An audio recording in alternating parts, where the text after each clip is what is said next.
Netaji.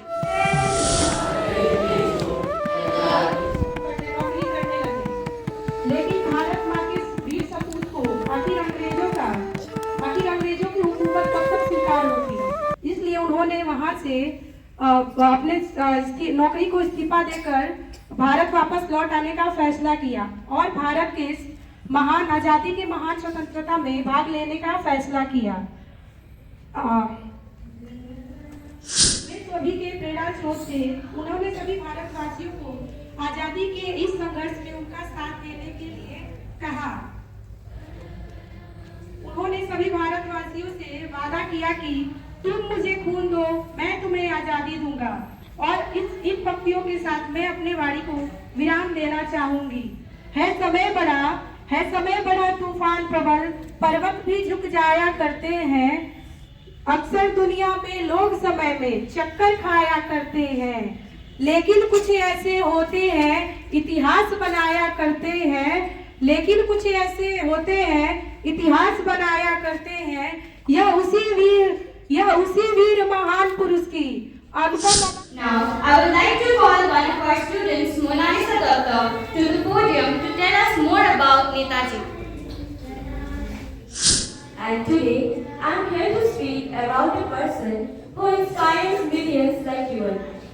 I am here to speak about a person who said, freedom is not given, it is taken.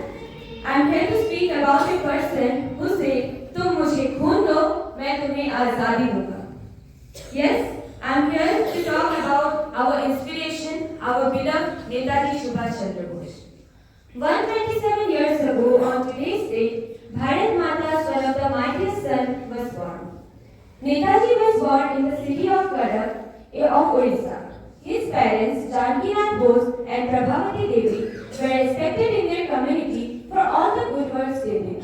His father worked as a professional lawyer and his mother was deeply involved in social work. And his father's profession as a lawyer likely influenced little Subhash's sense of justice and importance for standing up for what is right. And his mother's commitment to social work could instill in him the significance and importance of making a positive impact on society. The academic life of our little Subhash started with his admission in Protestant European School in Cuttack. He secured second position in matriculation examination in 1913 and thereafter he went to the Presidency College of Kolkata for higher education. You all will be amazed to know that our Netaji was deeply influenced and inspired by the teachings of our idol Swami Vivekananda, and he also firmly believed in the idea of universal brotherhood. Our Netaji ranked fourth position in Indian Civil Service examination.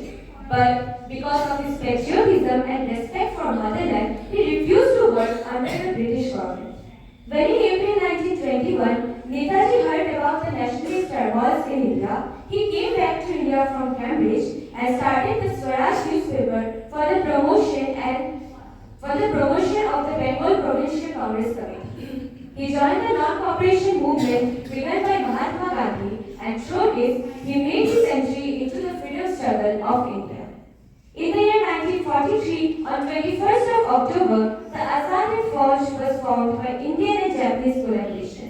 Rashbihari Bose handed over Indian National Army to Subhash Chandra Bose, and it was revived under the leadership of Netaji after his arrival in Southeast Asia in 1942.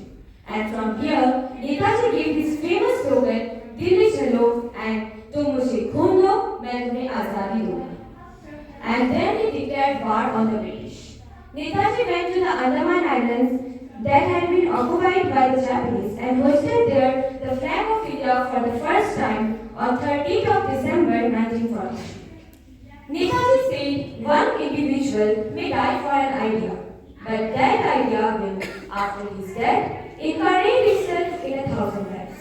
And surely, his ideas give motivation and inspiration to millions throughout India and world.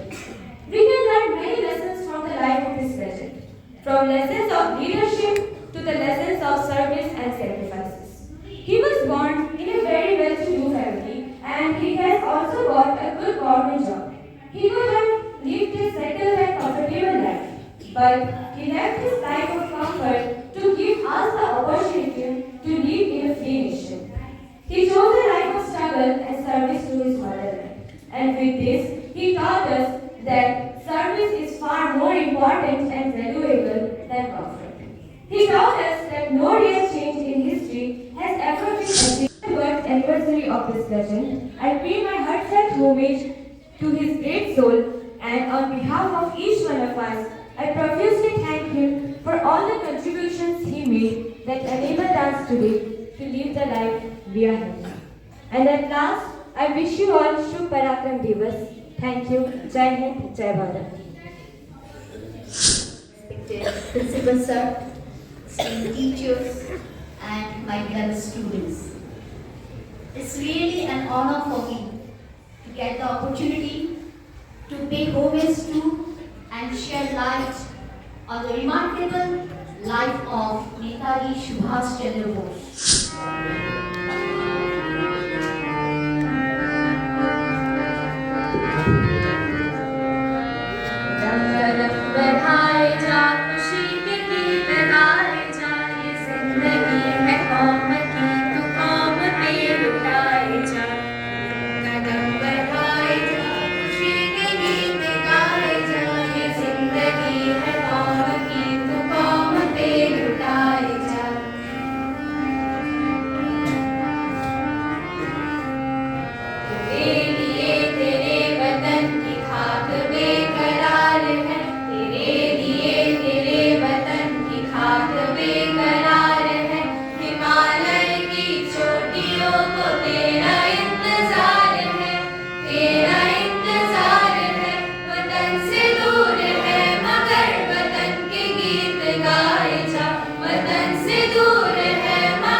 Independence for India league की स्थापना की।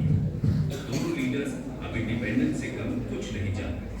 1938 के Haripura session में सुभाष चंद्र बोस कांग्रेस के president बनते हैं और इसी समय जवाहरलाल नेहरू की अध्यक्षता में नेशनल प्लानिंग कमेटी एस्टैब्लिश करते हैं।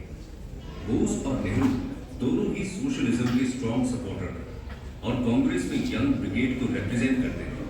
कांग्रेस का अगला सेशन त्रिपुरी में होता है। बोस एक बार फिर कांग्रेस प्रेसिडेंट के इलेक्शन में खड़े हो जाते हैं। इस बार उनके against Gandhian candidate Pattabhi Sitaramayya खड़े होते हैं।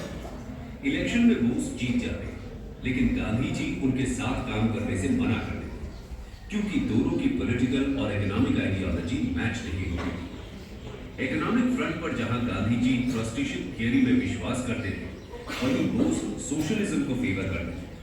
इसी तरह गांधी जी की पॉलिटिकल आइडियोलॉजी जहां नॉन वायलेंस पर बेस्ड थी, वहीं बोस देश की आजादी के लिए किसी भी हद तक जाने के लिए तैयार थे।